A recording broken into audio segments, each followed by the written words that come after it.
5টি জিনিসের পূর্বে 5টি জিনিস মূল্যায়ন করো। বলেন কয় জিনিস মূল্যায়ন করা? 5। 1 নাম্বার শাবাবাকা ক্বাবলা হারামিক, তোমার বার্ধক্যে পৌঁছার আগে যৌবন কালটাকে তুমি মূল্যায়ন করো। 2 নাম্বার ফারাগাকা ক্বাবলা শুগুলিক, ব্যস্ত হওয়ার পূর্বে অবসর সময়টাকে মূল্যায়ন করো।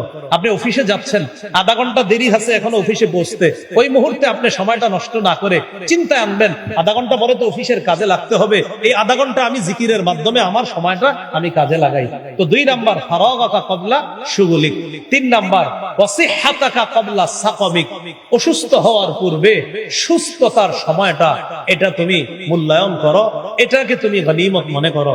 4 নাম্বার ওয়াগিনাকা ক্বাবলা ফাকরিক, দরিদ্র হওয়ার আগে টাকা পয়সা যখন থাকে এটাকে মূল্যায়ন করো, টাকাটা সঠিক খাতে ব্যয় করো। 5 নাম্বার ওয়াহায়াতাকা ক্বাবলা মাউতিক, মরার আগে জীবনটাকে মূল্যায়ন করো। আসমান জমিনের যারা যা কিছু আছে সবাই রহমানের কাছে দাস রূপে উপস্থিত হবে, এটাকে বলা হয় সাধারণ দাসত্ব। 2 নম্বর বিশেষ দাসত্ব, বিশেষ গোলামি বা বিশেষ দাসত্ব করবে আল্লাহর বিশেষ ইমানদার বান্দারা। সূরা ফুরকানের 63 নম্বর আয়াতে আল্লাহ বলেন ওয়াইবাদুর রহমানিল্লাযীনা ইয়ামশুনা আলাল আরদি হাওনা وَإِذَا خَاطَبَهُمُ الْجَاهِلُونَ قَالُوا سَلَامًا। রহমানের প্রকৃত বান্দা তারা যারা দুনিয়াতে নম্র হয়ে চলে, বিনয়ী হয়ে চলে, অহংকার মুক্ত চলে। وَإِذَا خَاطَبَهُمُ الْجَاهِلُونَ قَالُوا سَلَامًا। জাহেলরা, অজ্ঞরা যখন তাদেরকে সম্বোধন করে, যখন তাদের সাথে কোনো বিতর্ক করতে চায়, তখন তারা বলে সালামা, শান্তি। এইখানে রহমানের বান্দা যারা, এরা বিশেষ বান্দা, এখানে রহমানের এই বিশেষ বান্দারা বিশেষ ইবাদত করে। তাহলে মৌলিকভাবে দাসত্ব, গোলামি 2 প্রকার। একটা হলো সাধারণ দাসত্ব, যেটা রহমানের কাছে দাস রূপে আসমান জমিনের সবাই উপস্থিত হবে। আরেকটা হলো বিশেষ দাসত্ব, বিশেষ গোলামি বা বিশেষ দাসত্ব করে আল্লাহর বিশেষ ইমানদার বান্দারা। ইবাদত উপকার লাভের দিক থেকে 2 প্রকার। আমি আপনি যে ইবাদত করি, এই উপকার লাভের দিক থেকে ইবাদত 2 প্রকার। 1 নম্বর নিজে ইবাদত করে উপকার লাভ করবেন। 2 অন্যের সাহায্যে ইবাদত করে উপকার লাভ করা। আপনারা নামাজ পড়লেন, আজকে এশার নামাজ, কালকে ফজর পড়বেন ইনশাআল্লাহ। নিজে নিজে ইবাদত করলেন, এই ইবাদতের সওয়াব নিজে পাবেন। তাহলে এই ইবাদতের উপকারিতা আপনি নিজেই পেলেন। উপকারিতা লাভের দিক থেকে ইবাদত 2 প্রকার। 1 নম্বর নিজে নিজে উপকার লাভ করা, নামাজ পড়বেন, নিজের উপকার নিজের লাভ করবেন। 2 নম্বর অন্যের সাহায্যে ইবাদত করে উপকার লাভ করা, যেমন যাকাত। এটা আপনি একা করতে পারবেন না, কাউকে দিতে হবে যাকাত। তাকে যাকাত দেওয়ার মাধ্যমে আপনার আমল নামায় সওয়াব জমা হবে, লিপিবদ্ধ করা হবে। এই হলো 2 প্রকার। মাধ্যম হিসাবে ইবাদত 5 প্রকার, অর্থাৎ 5 মাধ্যমে আমরা ইবাদত করি। গুরুত্বপূর্ণ আলোচনার দিকে আমরা ঢুকে যাচ্ছি। বলেন তো কয় মাধ্যমে ইবাদত করি? 5 মাধ্যমে। 1 নম্বর মুখ দিয়ে ইবাদত করি আমরা। প্রথমে একবারে বলে যাই, পরে আস্তে আস্তে বলি। আমরা কিছু ইবাদত মুখ দিয়ে করি, কিছু ইবাদত কলব দিয়ে করি, কিছু ইবাদত শরীর দিয়ে করি, কিছু ইবাদত টাকা দিয়ে করি, কিছু ইবাদত শরীর এবং টাকা দিয়ে করি। তাহলে প্রতিপালনের মাধ্যম হিসাবে ইবাদত 5 প্রকার, অর্থাৎ 5টি মাধ্যমে আমরা ইবাদত করি। 1 নম্বর আত্মিক ইবাদত, কলব দিয়ে যে ইবাদত করি এটাকে বলা হয় আত্মিক ইবাদত। কি ইবাদত? আর্থিক না, আত্মিক মানে আত্মার সাথে সম্পর্ক। এই ইবাদত যেমন লা ইলাহা ইল্লাল্লাহ, এই বিশ্বাস অন্তরে লালন করা, এটা আত্মিক ইবাদত। সূরা জুমারের 33-34 নম্বর আয়াতে আল্লাহ বলেন ওয়াল্লাযী জাআ বিস-সিদকি ওয়া সাদ্দাকা বিহি উলাইকা হুমুল মুত্তাকুন। যে ব্যক্তি সত্য নিয়ে আসে এবং সত্যকে দিল থেকে ধারণ করে, সত্য বলে সত্যকে মেনে নেয়, যারা সত্য নিয়ে এসেছে আর সত্যকে সত্য বলে মেনে নেয়, আল্লাহ বলেন আমি তাদেরকে কোরআনে মুত্তাকি বলে ঘোষণা করলাম।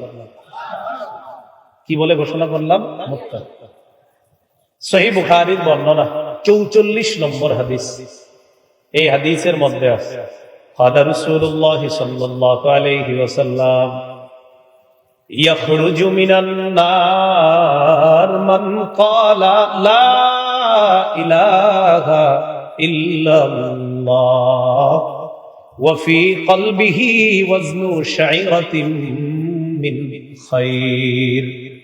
রাসূলুল্লাহ সাল্লাল্লাহু আলাইহি সাল্লাম বলেন, যে ব্যক্তির অন্তরের মধ্যে জব পরিমাণ ঈমান থাকবে, জব পরিমাণ ঈমান থাকবে যার অন্তরের মধ্যে, এই ব্যক্তিও একদিন জাহান্নাম থেকে বের হয়ে যাবে। ওয়াখরুজু মিনান নার মান ক্বালা লা ইলাহা ইল্লাল্লাহ ওয়া ফি কলবিহি ওয়াজনু বুররাতিন মিন খায়র। নবী বলেন, যার অন্তরে গম পরিমাণ ঈমান আছে, এই গম পরিমাণ ঈমানওয়ালা ব্যক্তিও ওই গম পরিমাণ ঈমানের পাওয়ারে অন্তর থেকে লালন করার কারণে একদিন জাহান্নাম থেকে বের হয়ে যাবে। ওয়াখরুজু মিনান নার মান ক্বালা লা ইলাহা ইল্লাল্লাহ ওয়া ফি কলবিহি ওয়াজনু যাররাতিন মিন খায়র। রাসূলুল্লাহ সাল্লাল্লাহু আলাইহি সাল্লাম বলেন, যার অন্তরে অনু পরিমাণ ঈমান আছে, এই ব্যক্তিও একদিন জাহান্নাম থেকে বের হয়ে যাবে। তাহলে লা ইলাহা ইল্লাল্লাহ অন্তরে ধারণ করা, এটা আত্মিক ইবাদত, অন্তরের ইবাদত। আল্লাহ আমাদের সকলকে অন্তরের এই গুরুত্বপূর্ণ ইবাদতটা অন্তরে যেন জেনে বুঝে ধারণ লালন পালন করতে পারি, আল্লাহ তৌফিক দান করেন। অন্তরের আরেকটা ইবাদত ইখলাস। বলেন কি নাম? ইখলাস।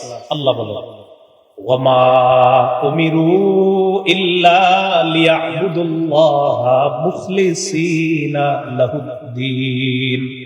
সূরা বাইয়িনার মধ্যে আল্লাহ বলেন, তাদেরকে আদেশ করা হয়েছে তারা যেন দ্বীনকে আল্লাহর জন্য খাঁটি করে তারা ইবাদত করে, একনিষ্ঠভাবে ইবাদত করে। 23 নম্বর পারা 19 নম্বর পৃষ্ঠার একদম শুরুতে আছে, কুল ইন্নী উমিরতু আন আ'বুদাল্লাহা মুখলিসাল লাহুদ্দীন। নবী আপনি বলেন, আমাকে আদেশ করা হয়েছে আমি যেন আল্লাহর জন্য দ্বীনকে খাঁটি করে ইবাদত করি। এই আদেশ আমাকে করা হয়েছে, আমি যেন ইখলাসের সাথে ইবাদত করি। ইবনে মাজার বর্ণনা 3056 নম্বর হাদিস। এই হাদিসের মধ্যে আছে, ক্বালা রাসূলুল্লাহ সাল্লাল্লাহু আলাইহি ওয়াসাল্লাম সালাসুন লা ইউহিল্লু আলাইহিন্না কলবু রাজুলিন মুমিন। 3 ক্ষেত্রে মুমিনের অন্তর প্রতারণা করতে পারে না। কয় ক্ষেত্রে মুমিনের অন্তর প্রতারণা করে না? 1 নাম্বার, ইখলাসুল আমালি লিল্লাহ। মুমিন জীবনে যা করবে সব ইখলাসের সাথে করবে। এই ইখলাসের সাথে করার ক্ষেত্রে মুমিনের অন্তর প্রতারণা করতে পারে না। 2 নাম্বার, ওয়ান নাসিহাতু লিউলাতিল মুসলিমিন। মুসলমান শাসকদেরকে উপদেশ দেওয়ার ক্ষেত্রে মুমিনের অন্তর প্রতারণা করতে পারে না। 3 নাম্বার, ওয়ালুজুমু জামাআতিহিম। হক দলের সাথে লেগে থাকার ক্ষেত্রে মুমিনের অন্তর কখনো প্রতারণা করতে পারে না। এখানে আমাদের উদ্দেশ্য ইখলাস। অন্তরের একটা ইবাদত হলো ইখলাস। যত আমল সব ইখলাসের সাথে করা। আল্লাহ আমাদের জীবনের সমস্ত ইবাদতগুলো ইখলাসের সাথে করার তৌফিক দান করেন। ইখলাসের 3টা উপকারিতা মনে রাখবো। কয়টা? 1 নাম্বার উপকার, ইখলাসের কারণে আমল কবুল হয়। নাসাইর বর্ণনা 3140 নম্বর হাদিস। রাসূলুল্লাহ সাল্লাল্লাহু আলাইহি সাল্লামকে প্রশ্ন করা হলো, আরাআইতা রাজুলান গাজা ইয়ালতামিসুল আজরা ওয়াজ যিকরা মা লাহু ইয়া রাসূলুল্লাহ। হুজুর, এক ব্যক্তি আল্লাহর রাস্তায় জিহাদ করেছে। এই ব্যক্তি জিহাদের উদ্দেশ্য হলো সওয়াব কামাই করা আর নাম কাম কামাই করা। হুজুর, সে কি কোনো প্রতিদান পাবে? নবীজি জবাব দিলেন, লা শাইআ লাহু। সে কিছুই পাবে না। আ'আদাহা সালাসা মাররাত। আল্লাহ নবীকে 3 বার প্রশ্নটা পুনরায় করা হলে আল্লাহ নবী 3 বার জবাব দেয়, লা শাইআ লাহু, লা শাইআ লাহু, লা শাইআ লা। সে কিছুই পাবে না, সে কিছুই পাবে না, সে কিছুই পাবে না। কারণ সে প্রতিদানও চায়, আবার নাম কামও চায়। ইখলাস না থাকার কারণে সে কিচ্ছু পাবে না। হাদিসের শেষে নবী বলেন, ইন্নাল্লাহা লা ইয়াকবালু মিনাল আমালি ইল্লা মা কানা লাহু খালিসা ওয়া বুতুবিয়া বিহি ওয়াজহুহু। আল্লাহ পাক রব্বুল আলামিন বান্দার আমল কবুল করেন না যদি সেটা ইখলাসের সাথে না হয় এবং আল্লাহকে খুশি করার জন্য যদি না হয়, ওই আমল আল্লাহ কবুল করেন না। ভাই, আমি আপনি যত নামাজ পড়ি, ইবাদত করি, রোজা রাখি, সুবহানাল্লাহ, আলহামদুলিল্লাহ পড়ি, কাউকে এক কাপ চা পান করাই, ইখলাসের সাথে যদি হয়, প্রতিটা ইখলাসওয়ালা আমলের প্রতিদান আল্লাহ দান করেন। তাহলে ইখলাসের কারণে আমল কবুল হয়। ইখলাসের 2 নম্বর উপকার, ইখলাসের কারণে সওয়াব পাওয়া যায়। বলেন সুবহানাল্লাহ। একটা হলো আমল কবুল হওয়া, আর একটা সওয়াব পাওয়া। সহিহ বুখারীর বর্ণনা 56 নম্বর হাদিস। সাদ ইবনে আবি ওয়াক্কাস রাদিয়াল্লাহু তাআলা আনহু কে আল্লাহর রাসূল বলেন, ইন্নাকা লান তুনফিকা নাফাকাতান তাবতাগি বিহা ওয়াজহাল্লাহ ইল্লা উজিরতা আলাইহা। তুমি পৃথিবীতে যত আমল করো, সেটা যদি আল্লাহকে খুশি করার জন্য ইখলাসের সাথে করো, প্রতিটা আমলেরই প্রতিদান দেওয়া হবে। কাউকে এক কাপ চা পান করাইলেন, এটা নিয়ত যদি থাকে আমি আল্লাহর জন্য তাকে মহব্বত করি, এক কাপ চা পান করাইলাম, তো আপনাকে এটারও বিনিময় আল্লাহর পক্ষ থেকে দেওয়া হবে। হাদিসের শেষে আল্লাহ নবী বলেন, হাত্তা মা তাজআলু ফি ফামি ইমরাতিক, তুমি যদি তোমার বিবির মুখের মধ্যে এক লোকমা খাবার উঠা দাও, এই খাবার উঠানোর সময় যদি তোমার ইখলাস থাকে, আল্লাহকে খুশি করার জন্য যদি হয়, আল্লাহ নবী বলেন এই লোকমার কারণেও তোমার আমলনামায় সওয়াব লিপিবদ্ধ হয়ে যাবে। তোমার বিবির মুখে যা রাখো, তুমি যেই লোকমাটা উঠিয়ে দাও, এটাও যদি ইখলাসের সাথে হয়, সওয়াব হবে। তাহলে ইখলাসের 3 উপকার: 1 নাম্বার আমল কবুল, 2 নাম্বার সওয়াব, 3 পাপ মাফ করে দেওয়া হয়। সুবহানাল্লাহ, গুনাহ ক্ষমা করা হয়। সহিহ বুখারীর 3467 নম্বর হাদিসের বর্ণনা। এই হাদিসের মধ্যে আসছে, قال رسول الله صلى الله عليه وسلم বাইনামা ইউতিফু বিরাকিয়া, একবার একটা কুকুর কূপের পাশে হাঁপাইতেছে। পিপাসার যন্ত্রণায় কুকুরটা কূপের পাশে এইভাবে বারবার প্রদক্ষিণ করে, কাদা ইয়াকতুলুহুল আত, পিপাসার কারণে তার মারা যাওয়ার উপক্রম। কুকুরটা বারবার জিহ্বা বের করতেছে, মারা যাবে যাবে অবস্থা। রাআতহু বাগিয়ুম মিন বাগায়া বনি ইসরাঈল, বনি ইসরাইলের একজন ব্যভিচারিণী নারী কুকুরটাকে দেখছে, কষ্ট পাইতেছে। ফানাযাআত মুকাআহা, ওই নারী তার মৌজা খুলছে, খোলার পর মৌজা দিয়ে পানি উঠায়া সাকাতহু, কুকুরকে পানি পান করাইছে। আল্লাহ রাসূল বলেন, ফাগফিরা লাহা বিহি, এই আমলের কারণে তাকে মাফ করে দেওয়া হবে। ইখলাস ওয়ালা আমলের কারণে ক্ষমা করে দেওয়া হবে। এই হলো ইখলাসের 3 উপকার আমরা জানলাম। বলেন তো আমরা কয় মাধ্যমে ইবাদত করি? 1 নাম্বার কলব দিয়ে। কলবের একটা ইবাদত লা ইলাহা ইল্লাল্লাহ অন্তরে ধারণ করা। কলবের আরেকটা ইবাদত ইখলাস। কলবের আরেকটা ইবাদত বিশুদ্ধ নিয়ত। পড়ি একটু সবাই, কি নিয়ত? বিশুদ্ধ নিয়ত। সহিহ বুখারীর 1 নম্বর হাদিস। ওমর ইবনুল খাত্তাব রাদিয়াল্লাহু তাআলা আনহুর বর্ণনা, তার থেকে আলকামা ইবনে ওয়াক্কাস আল-লাইসি বর্ণনা করেছেন। আলকামা ইবনে ওয়াক্কাস আল-লাইসি ওমর ইবনুল খাত্তাব থেকে, ওমর ইবনুল খাত্তাব মিম্বরে দাঁড়িয়ে হাদিসটা বলেছেন, রাসূলুল্লাহ সাল্লাল্লাহু আলাইহি সাল্লামকে আমি বলতে শুনেছি, ইন্নামাল আ'মালু বিন্নিয়াত, নবীজি বলেছেন আমলের প্রতিদান দেওয়া হয় বিন্নিয়াত, বিশুদ্ধ নিয়তের কারণে। নিয়ত যদি বিশুদ্ধ হয় তাহলে আমলের প্রতিদান পাওয়া যায়। তাহলে বিশুদ্ধ নিয়ত এটা অন্তরের আমল। একটু আমার সাথে যদি বলেন তাহলে মনে থাকবে বিষয়টা। বলেন, বিশুদ্ধ নিয়ত ওয়ালা ছোট ইবাদত আল্লাহর কাছে বড় হয়ে যায়, বিশুদ্ধ নিয়ত ছাড়া বড় ইবাদত আল্লাহর কাছে ছোট হয়ে যায়। কি শিখলাম? বিশুদ্ধ নিয়তের কারণে ছোট ইবাদত বড় হয়ে যায়, বিশুদ্ধ নিয়ত না থাকার কারণে বড় ইবাদত ছোট হয়ে যায়। একটা কিতাব আছে ইবনে রজব হাম্বলির লেখা, জামিউল উলুম ওয়াল হিকাম, 1 নম্বর খণ্ড 13 নম্বর পৃষ্ঠা। আব্দুল্লাহ ইবনে মুবারক রাহমাতুল্লাহি আলাইহির বক্তব্য, তিনি বলেন, রুব্বা আমালিন সগীরিন তুআজ্জিমুহুন নিয়্যা ওয়া রুব্বা আমালিন কাবীরিন তুসাগগিরুহুন নিয়্যা। আব্দুল্লাহ ইবনে মুবারক রাহমাতুল্লাহি আলাইহি বলেন, এমন অনেক ছোট ছোট আমল তুআজ্জিমুহুন নিয়্যা, বিশুদ্ধ নিয়ত ওই ছোট আমলটা অনেক বড় বানায় দেয়। বিশুদ্ধ নিয়ত ছোট আমলটাকে বড় বানায়। ওয়ারুব্বা আমালিন কাবীর তুসাগগিরুহু নিয়্যা, অনেক বড় বড় আমল নিয়ত অশুদ্ধ হওয়ার কারণে ছোট হয়ে যায়। নাউযুবিল্লাহ। 1 টাকা ইখলাস ওয়ালা, 1 কোটি ইখলাস ছাড়া ওই 1 টাকা ইখলাস ওয়ালা আল্লাহর কাছে বেশি দামি। 1 কোটি ইখলাস ছাড়া এটা দামি না। আল্লাহ আমাদেরকে কথাগুলা বুঝার তৌফিক দান করেন। তাহলে বিশুদ্ধ নিয়ত এটা অন্তরের ইবাদত। অন্তরের আরেকটা ইবাদত ফিকির করা। বলেন সুন্দর চিন্তা ভাবনা করা। কি বলেন তো? হ্যাঁ, সুন্দর বুঝে দিয়েছেন। চুপচাপ ভাববেন, এই আসমান খুঁটি ছাড়া কে বানাইলো? এই জমিন এত বড় বিছানা কে বানাইলো? একটু চিন্তা করবেন। সূরা আলী ইমরানের 191 নম্বর আয়াতে জ্ঞানীদের পরিচয় আল্লাহ তুলে ধরেছেন এইভাবে, الذين يذكرون الله قياما وقعودا وعلى جنوبهم।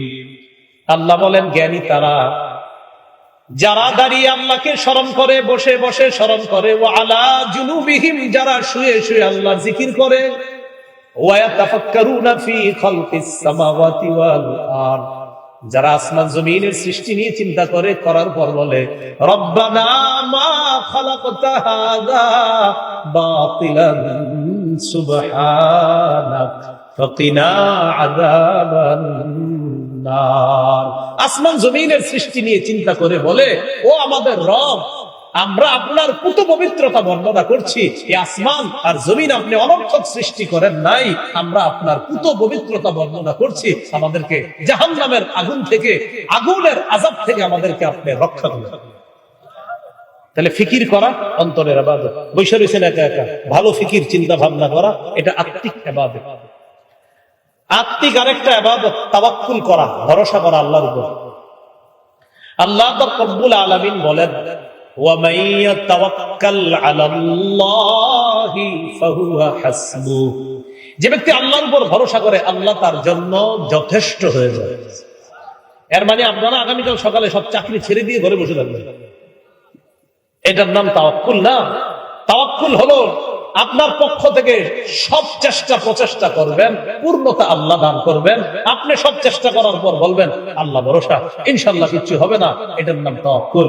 আপনি গরু বাঁধবেন, বাঁধার পর গরুর ঘরের দরজাটা আটকাইবেন, আয়াতুল কুরসি পরে বন্ধ করবেন, এরপর বলবেন আল্লাহ ভরসা, ইনশাআল্লাহ চোরে কিচ্ছু করতে পারবে না, এটাকে বলা হয় তাওয়াক্কুল। দরজা খুলে গরুটা আপনি ছেড়ে রাখলেন আর বললেন কোনো সমস্যা নাই, চোর এটা নিবে না, আল্লাহর উপর ভরসা করতেছি, এটাকে তাওয়াক্কুল বলা হয়। তাহলে প্রস্তুতি নেওয়া, চেষ্টা করা, প্রচেষ্টা করা, এরপর বলা আল্লাহর উপর ভরসা করতেছি, ইনশাআল্লাহ কিছু হবে না, আল্লাহ ভরসা, এটাকে বলা হয় তাওয়াক্কুল। তো তাওয়াক্কুল এটাও আত্মিক ইবাদত। তাহলে আবার আগের জায়গায় আসি, মাধ্যম হিসাবে ইবাদত কয় প্রকার? 1 নাম্বার আত্মিক ইবাদত, 2 নাম্বার মৌখিক ইবাদত। 2 নাম্বার মৌখিক ইবাদত, যে ইবাদত আমরা মুখ দিয়ে করি। এই যে আমি এখন মুখ দিয়ে কথা বলতেছি, এটা মৌখিক ইবাদত। একটু আমরা মৌখিক ইবাদত করি, সুবহানাল্লাহ, আলহামদুলিল্লাহ, লা ইলাহা ইল্লাল্লাহ, আল্লাহু আকবার। দেখি মনে আছে নি আপনাদের? আত্মিক ইবাদতের মধ্যে একটা ছিল লা ইলাহা ইল্লাল্লাহ অন্তরে ধারণ করা। এবার মৌখিক ইবাদতটাও লা ইলাহা ইল্লাল্লাহ মুখে স্বীকার করা, এটা মৌখিক ইবাদত। সহিহ বুখারীর 25 নম্বর হাদিসের বর্ণনা, আব্দুল্লাহ ইবনে ওমর রাদিয়াল্লাহু তাআলা আনহুমার বর্ণনা, তিনি বলেন, উমিরতু আন উকাতিলান নাস হাত্তা ইয়াশহাদু আল্লা ইলাহা ইল্লাল্লাহ ওয়া আন্না মুহাম্মাদার রাসূলুল্লাহ। যতক্ষণ পর্যন্ত মানুষ এই সাক্ষী দিবে আল্লাহ ছাড়া কোনো ইলাহ নাই, মুহাম্মদ সাল্লাল্লাহু আলাইহি সাল্লাম আল্লাহর রাসূল, ততক্ষণ পর্যন্ত আমি আদিষ্ট হয়েছি তাদের বিরুদ্ধে যেন লড়াই অব্যাহত রাখি। মুখ দিয়ে যতক্ষণ বলবে লা ইলাহা ইল্লাল্লাহ, এটা যতক্ষণ না স্বীকার করবে ততক্ষণ আমাকে বলা হয়েছে লড়াই চালিয়ে যাওয়ার জন্য। এখান থেকে শিখতেছি আমরা যে লা ইলাহা ইল্লাল্লাহ মুখে স্বীকার করা এটা মৌখিক ইবাদত। একটা হলো অন্তরে ধারণ করা, এটা আত্মিক ইবাদত, আর একটা মুখে স্বীকার করা, এটা মৌখিক ইবাদত। মৌখিক ইবাদতের মধ্যে আরেকটা একটু বলি, বলেন তিলাওয়াতুল কুরআন। কি বলেন তো? তিলাওয়াতুল কুরআন।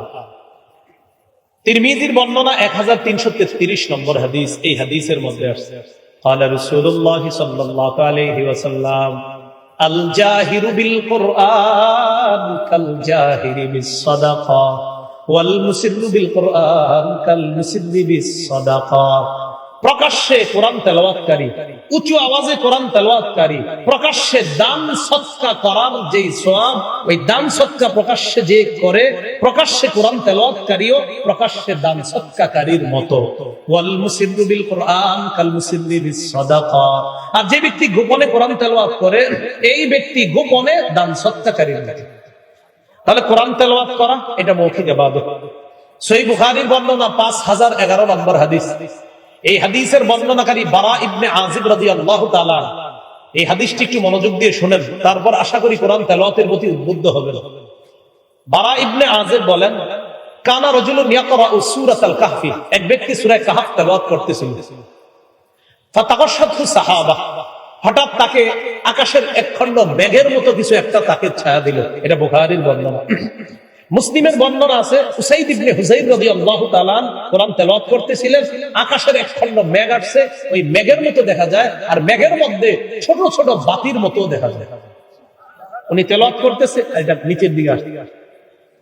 তো উনি বলেন, ওয়া ইলা জানিবিহি হিসানুন মারবুতুন বিশাতাদাইন, যিনি সূরা কাহফ তেলাওয়াত করতেছিলেন তার পাশে তার একটা ঘোড়া দুইটা রশি দিয়ে বাঁধা।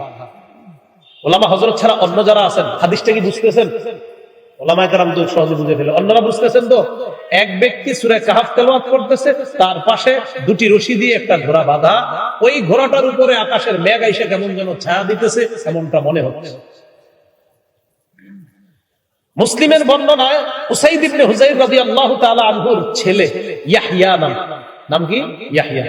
এই ইয়াহইয়া পাশে শোয়া, উনি যত তেলাওয়াত করে তত মেঘ নিচের দিকে আসে আর ঘোড়া খালি লাফায়। বুখারীর বর্ণনা যে ফাজআলা ইয়ানফিরু, ঘোড়া খালি লাফায়। আর মুসলিমের বর্ণনায় হলো, আমি আশঙ্কা করলাম আনতাতা ইয়াহইয়া, এইভাবে লাফালাফি করতে করতে আমার ছেলে ইয়াহইয়ার উপর যদি ঘোড়াটা আসে আমার ছেলে তো মারা যাবে। এক পর্যায়ে আমি কোরআন তেলাওয়াত বন্ধ করে দিলাম যেন ঘোড়া আর না লাফায়। আর বুখারীর বর্ণনা হলো যে উনি দেখতেছে, তো উনি কোরআন তেলাওয়াত শেষ করলেন। মুসলিমের বর্ণনায় আছে কোরআন তেলাওয়াত শেষ করার পর মেঘখণ্ডটা উপরে উঠে গেছে। বুখারীর বর্ণনায় যেটা আসছে সেটা হলো উনি তেলাওয়াত বন্ধ করলেন, করার পর ফালাম্মা আসবাহা আতান নবী সাল্লাল্লাহু আলাইহি সাল্লাম, সকালে নবীর কাছে আসলেন। ফাযাকারা যালিকা লাহু, নবীকে পুরো বিষয়টা বললেন। আল্লাহ রাসূল বললেন, তিলকাস সাকিনা তানাজ্জালাত বিল কোরআন, এটা ছিল আল্লাহর পক্ষ থেকে প্রশান্তি, তুমি কোরআন তেলাওয়াত করার কারণে এই প্রশান্তি নাযিল হয়েছে। এটা বুখারীর বর্ণনা। আর মুসলিমেরটা, ওই উসাইদ ইবনে হুযাইর নবীর কাছে গিয়ে বলতে, হুজুর তেলাওয়াত করতেছি আর এরকম ঘোড়া লাফায়। নবীজি বলেন, আহা ইকরা ইবনে হুযাইর, ও উসাইদ ইবনে হুযাইর, তুমি যদি আরো পড়তা। তো হুজুর আরো পড়ছি তো, তারপর ঘোড়া আরো লাফায়। নবীজি বলে, আহা ইকরা ইবনে হুযাইর, ও উসাইদ ইবনে হুযাইর, তুমি যদি আরো পড়তা। তো হুজুর আরো পড়ছি তো, তারপর ঘোড়া আরো লাফায়। তারপর কি করছি? যখন দেখছি আমার ছেলে ইয়াহিয়ার সমস্যা হবে, তেলাওয়াত বন্ধ করছি আর ওই মেঘখণ্ড উপরে উঠে গেছে।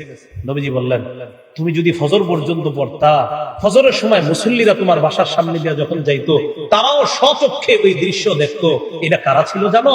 তিলকাস সাকিনা, এটা ছিল প্রশান্তি। আর এটার মাঝে যে একটু লাইটের মতো দেখতেছিলা, তিলকাল মালাইকা, তারা ছিল ফেরেশতা, তাসতামিউ লাক, তোমার কোরআন তারা কান পেতে শোনার জন্য দুনিয়াতে চলে আসছে। তাহলে কি শিখলাম? মৌখিক একটা ইবাদত তেলাওয়াতুল কোরআন। আর এই যে জোরে সুবহানাল্লাহটা পড়ছেন, পড়ার পরে আগামী এক মাসেও কোরআনটা খুলবেন না। সুবহানাল্লাহর বিচারে কি বোঝা যাইতেছে যে আজকেই পড়বে, কিন্তু আসলে তো পড়বো না। মানে এটা আমি খারাপ ধারণা করতেছি, যদিও ঠিক না, আসলে পড়বে না। তো বিষয়টা হলো আপনার সুবহানাল্লাহর আওয়াজে মনে হইতেছে না হুজুর ইনশাআল্লাহ আমরা, আচ্ছা যাই হোক, পড়বেন ইনশাআল্লাহ। আমি আমার ওই কথা উদ্ধৃত করে নিচ্ছি, আপনারা পড়বেন ইনশাআল্লাহ। তাহলে কোরআন পড়বেন, নিয়মিত পড়বেন, কোরআন তেলাওয়াত নিয়মিত করবেন। আমি বলি কোরআন মানে মুখস্থ করেন ঠিক, কিন্তু কোরআনটা খুইলা ডেইলি কিছু হইলে পড়েন, খুলে পড়বেন। কেন? আমি প্রায় সময় বলি, কোরআন খুলে নিয়মিত কিছু পড়লে কোরআনের সাথে আলাদা একটা ভালোবাসা তৈরি হবে। এই ভালোবাসা মহব্বতটা দেখবেন, আপনি 2 মাস কোরআন খুইলা ডেইলি পড়েন, হঠাৎ একদিন কোনো কারণে পড়েন নাই, হঠাৎ না পড়তে করার কারণে ওই দারুল উলুমের মুদাম্মি সাহেবের কাছে বল, হুজুর মনটা খারাপ। কেন বাবা? 2 মাস কোরআন পড়ছি ডেইলি, খুব ভালো লাগতো, আজকে হঠাৎ কোরআন পড়তে পারি নাই, এই জন্য এত কষ্ট লাগতেছে। তো আলেমরা আপনাকে সমাধান দিবে, হ্যাঁ কোরআনের সাথে তোমার ভালোবাসা তৈরি হয়ে গেছে, আর এই ভালোবাসাটা একদিন মিস হওয়ার কারণে তুমি এখন খুব কষ্ট পেয়েছো। তাহলে কোরআনের সাথে আমরা মহব্বত তৈরি করবো, বলি ইনশাআল্লাহ। তিরমিজির বর্ণনা 2910 নম্বর হাদিস, 2910 নম্বর হাদিস। এই হাদিসের মধ্যে আসছে قال رسول الله صلى الله عليه وسلم من قرأ حرفا من كتاب الله فله به حسنة। যে ব্যক্তি কোরআনের একটা অক্ষর তেলাওয়াত করে তার আমলনামায় একটা সওয়াব, ওয়াল হাসানাতু বিআশরি আমসালিহা, ওই একটা আবার 10 গুণ বাড়া। আর মানে একটা অক্ষর তেলাওয়াত করলে সাথে সাথে তার আমলনামায় 10টা নেকি লিপিবদ্ধ হয়ে যাবে। নবীজি বলেন লা আকুলু আলিফ লাম মিম হারফুন ওয়ালাকিন আলিফুন হারফুন ওয়া লামুন হারফুন ওয়া মিমুন হারফুন।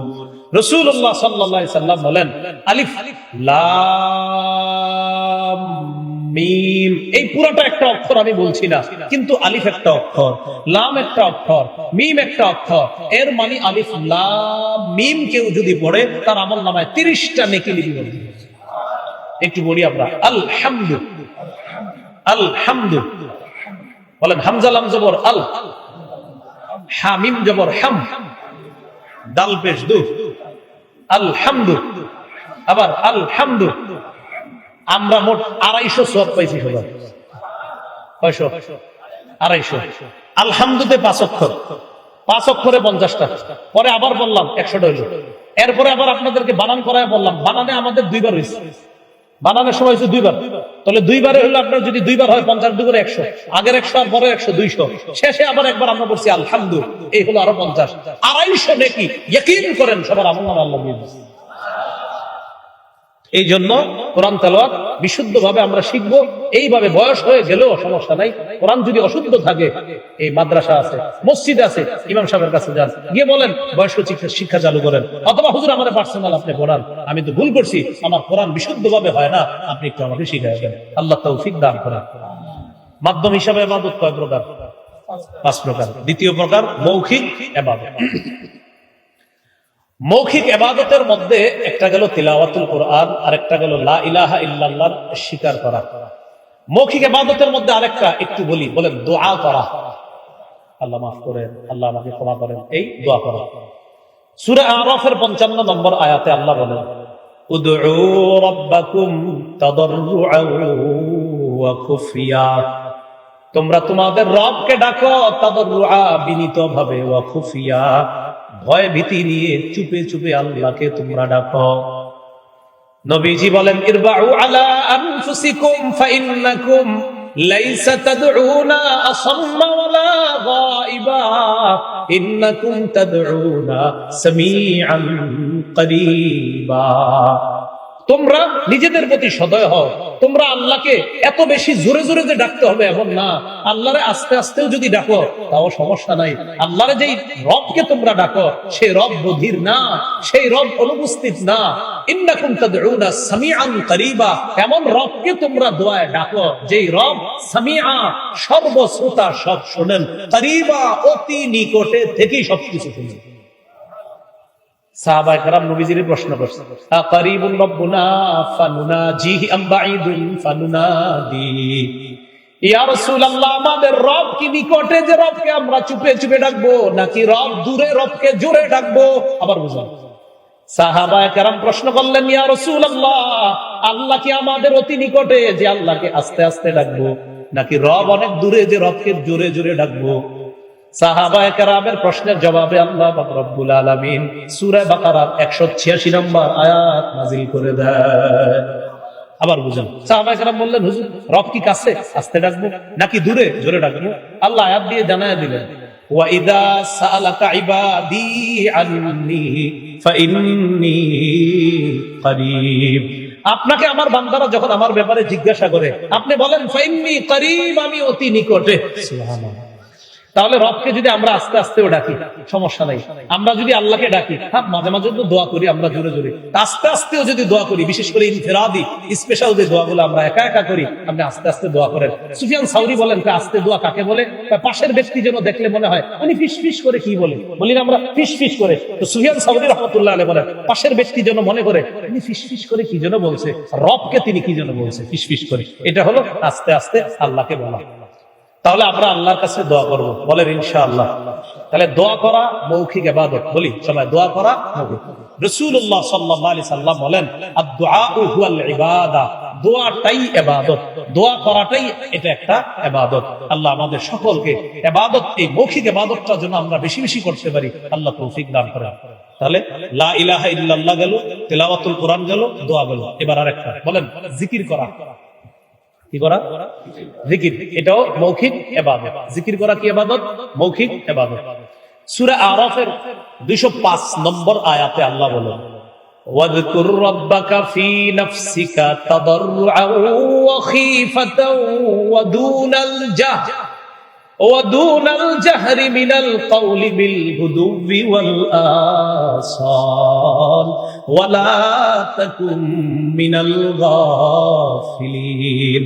ওয়াযকুর রাব্বাক, তুমি তোমার রবকে স্মরণ করো, ফি নাফসিক মনে মনে, তাদাররুআ বিনীতভাবে, ওয়া খীফা ভয়ভীতি নিয়ে, ওয়া দুনাল জাহরি মিনাল কওল অনুচ্চ সুরে, বিল গুদুবি ওয়াল আসাল সকাল সন্ধ্যায় তুমি তোমার রবকে ডাকো মনে মনে, জিকির করো মনে মনে, তাদাররুআ বিনীতভাবে, খীফা ভয় ভীতি নিয়ে, দুনাল জাহরি মিনাল কওল অনুচ্চ সুরে। মাঝে মাঝে আমরা ইনফিরাদি যে জিকিরগুলো করি, মসজিদ থেকে সব মুসল্লি বের হয়ে গেছে, কোনায় বৈশা বৈশা আস্তে আস্তে একটু জিকির করেন। এই জিকিরের জিকির মজা শুধু নিজেই বুঝবেন, কাউরে বুঝাইতে পারবেন না, এরকম মজা। এটা একদিন করে দেখেন, আপনি তো করবেন না, মানে আমরা কইলে যাতে করে করবেন না মনে হয়, সবাই বলবেন হ্যাঁ একদিন কইরা দেখবেন, আসলে মজা পাবেন। মজা না পাইলে টাকা দিবেন, আসলে মজা পাবেন।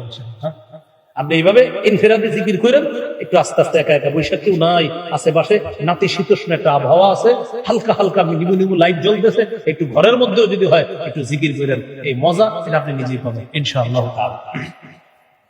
তাহলে জিকির করা এটা মৌখিক ইবাদত, আল্লাহ আমাদেরকে ইবাদত করার তৌফিক দান করেন। 3 নাম্বার শারীরিক ইবাদত, দৈহিক ইবাদত, নামাজ পড়া শারীরিক ইবাদত। কি করা? নামাজ পড়া, এটা একটা শারীরিক ইবাদত। এই ইবাদতগুলো আমরা করব। রোজা রাখা শারীরিক ইবাদত। আল্লাহ পাক রব্বুল আলামিন সূরা হজের মধ্যে বলেন ইয়া আইয়ুহাল্লাযীনা আমানুর কাউ, হে ঈমানদারগণ তোমরা রুকু করো, ওয়াসজুদু সিজদা করো। এগুলা হলো শারীরিক ইবাদত, নামাজ পড়া।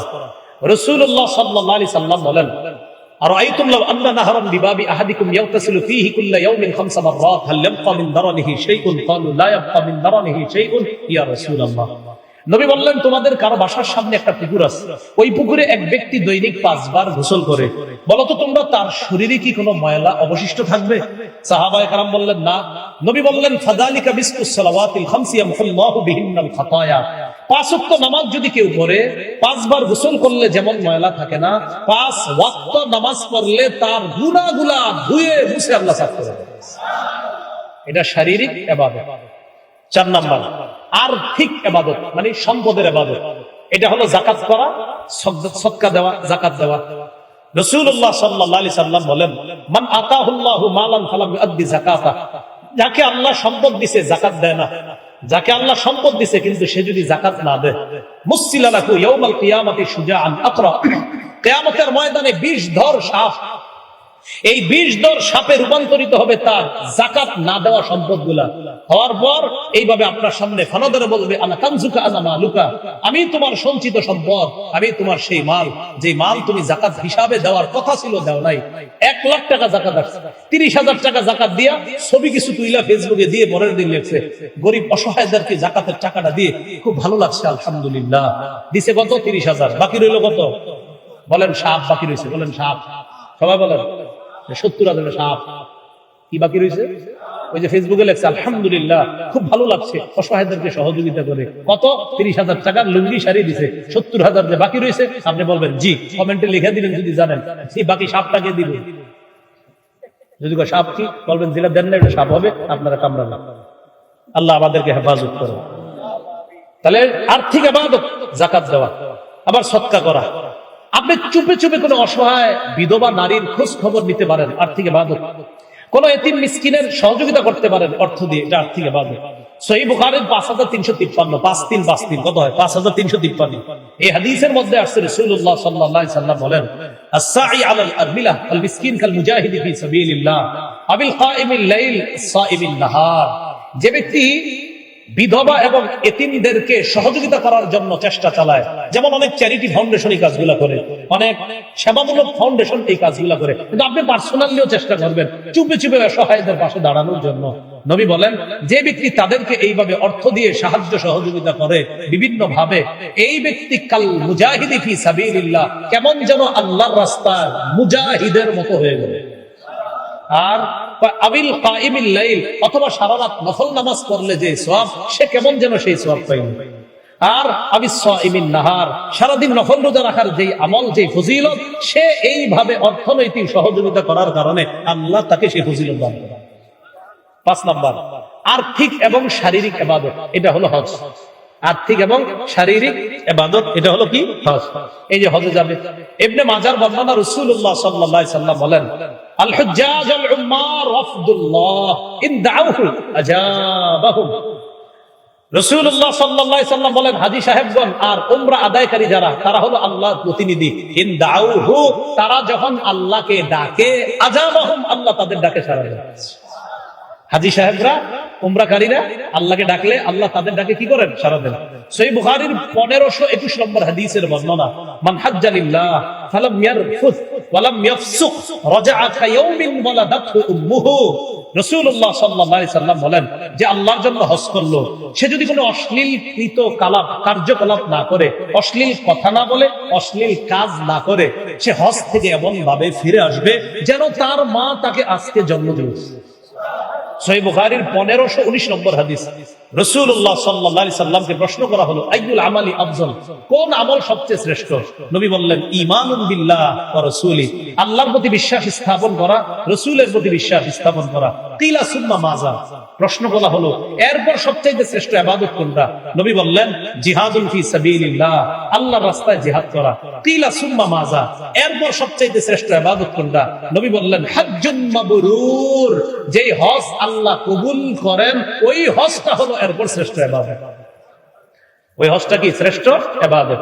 এজন্য বুখারীর আরেক বর্ণনা আসছে, 1773 নম্বর হাদিসের বর্ণনা, নবী বলেন, আল হজ্জুল মাবরুর লাইসা লাহু জাযাউন ইল্লাল জান্নাহ, হজ্জে মাবরুরের পুরস্কার শুধুমাত্র জান্নাত। হজ্জে মাবরুরের পুরস্কার এটাই যে সে জান্নাত পেয়ে যাবে। এই হলো আর্থিক আর শারীরিক ইবাদত। দেখি এবার একটু মন দিয়ে শোনেন, বলেন তো উপকারিতা লাভের দিক থেকে ইবাদত কয় প্রকার? 2 প্রকার। একটা নিজে উপকার হওয়া, আর একটা অন্যের মাধ্যমে উপকার হওয়া। আচ্ছা বলেন তো, মৌলিক ভাবে দাসত্বের বিবেচনা ইবাদত কয় প্রকার? 2 প্রকার। একটা সাধারণ দাসত্ব আর একটা বিশেষ দাসত্ব। উপকারিতা লাভের দিক থেকে ইবাদত কয় প্রকার? 2 প্রকার। একটা নিজে ইবাদত করে উপকৃত হওয়া, আর একটা হলো অন্যের সাহায্যে ইবাদত করে উপকৃত হওয়া। এবার আসি মূল কথায়, সেটা হলো মাধ্যম হিসাবে ইবাদত কয় প্রকার? 5 প্রকার। 1 নাম্বার আত্মিক ইবাদত, 2 নাম্বার মৌখিক ইবাদত, 3 নাম্বার দৈহিক বা শারীরিক ইবাদত, 4 নাম্বার আর্থিক ইবাদত, 5 নম্বর আর্থিক এবং শারীরিক ইবাদত। এবার আসুন,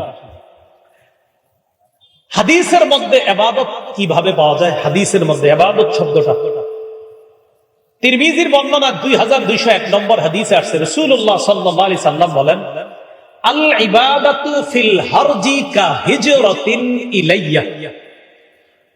ফিতনা ফাসাদের জামানায়, কলহ বিপর্যয়ের সময় কোন ব্যক্তি ইবাদত করা আমি নবীর কাছে হিজরত করার সমপরিমাণ ছিল।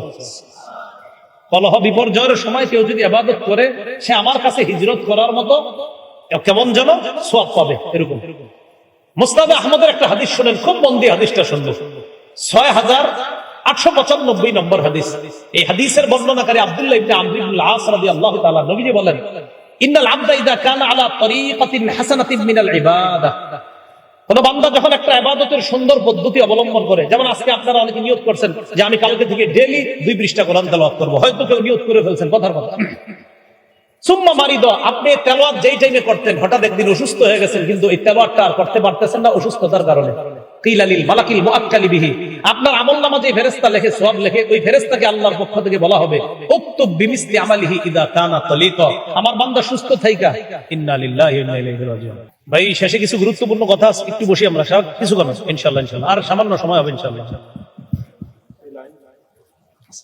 উনি মনে হয় বুঝে গেছে। আচ্ছা, মুসনাদে আহমদের হাদিসটা আবার শুনি। রাসূলুল্লাহ সাল্লাল্লাহু আলাইহি সাল্লাম বলেন, ইন্নাল আবদা ইযা কানা আলা তরিকাতিন হাসানাতিন মিনাল ইবাদাহ, বান্দা যখন কোন একটা সুন্দর ইবাদতের পদ্ধতি গ্রহণ করে, ওই যে বললাম কেউ নিয়ত করছে ডেইলি কোরআন তেলাওয়াত করবে, তো অসুস্থ হয়ে গেছে একদিন আর তেলাওয়াত করতে পারতেছে না, আল্লাহ ফেরেশতাদেরকে বলেন, ও ফেরেশতারা উক্তুব বিমিসলি আমালিহি ইযা কানা তালিকা, সে সুস্থ থাকলে ইবাদত করত, আজকে আমার বান্দা অসুস্থতার কারণে ইবাদতটা করতে পারতেছে না, বাকি আমি আল্লাহ তো সওয়াবে কম দিতে পারি না, আমার বান্দা ইবাদত করত কিন্তু অসুস্থতার কারণে করতে পারতেছে না, তোমরা সওয়াব লেখা বন্ধ করবা না, সওয়াব লিখতে হবে, সব কি করতে থাকো, লিখতে থাকো। এই জন্য আমরা ইবাদত করব, সময়গুলা নষ্ট করব না। সহিহ বুখারীর বর্ণনা 6412 নম্বর হাদিস, নবী বলেন, নি'মাতানে মাকবুলুন ফীহিমা কাসীরুম মিনান নাস, আস-সিহহাতু ওয়াল ফারাগ, দুটি নিয়ামতের ব্যাপারে মানুষ বড়ই উদাসীন, একটা হলো সুস্থতা, আরেকটা অবসর সময়। এই দুইটা নিয়ামত মানুষ হেলায় ফেলায় কাটিয়ে দেয়। উচিত হলো ইবাদতের মাধ্যমে যেন আমরা এই দুইটা গুরুত্বপূর্ণ নিয়ামতকে আমরা কাজে লাগাতে পারি। আল্লাহ তৌফিক দান করেন। প্রিয় মুসলমান ভাইরা, রাসূলুল্লাহ সাল্লাল্লাহু আলাইহি সাল্লাম এক হাদিসের মধ্যে বলেন, সহিহুল জামের মধ্যে আসছে হাদিসটা, ফাদলুল ইলমি আহাব্বু ইলাইয়া মিন ফাদলিল ইবাদা, আবেদরা ইবাদত করলে যে ফজিলত, আলেমরা ইলম অন্বেষণ করা আমি নবীর কাছে আরো বেশি ফজিলত, আমি নবীর কাছে আরো বেশি ফজিলত। এই হলো মোটামুটি ভাবে ইবাদতের বিষয়ে আমরা কিছু বিষয় জানতে পারলাম। এখন দেখেন প্রথম দুইটা কথা আবার স্মরণ করায় দিই। আল্লাহ বানাইছে আমাদেরকে ইবাদতের জন্য, কতদিন? মৃত্যু পর্যন্ত। এখান থেকে আমরা আলোচনা শুরু করেছিলাম, জীবন আর মৃত্যুর মাঝখানের সময়টা আমাদের হায়াত, এই হায়াতটাকে মূল্যায়ন করা, ইবাদতের মাধ্যমে সাজানোর চেষ্টা করা। রাসূলুল্লাহ সাল্লাল্লাহু আলাইহি সাল্লাম বলেন, ইগতানিম খামসান ক্বাবলা খামসিন, পাঁচটি জিনিসের পূর্বে পাঁচটি জিনিস মূল্যায়ন করো। বলেন কয় জিনিস মূল্যায়ন করা? পাঁচ। এক নাম্বার, শাবাবাকা ক্বাবলা হারামিক, তোমার বার্ধক্যে পৌঁছার আগে যৌবন কালটাকে তুমি মূল্যায়ন করো।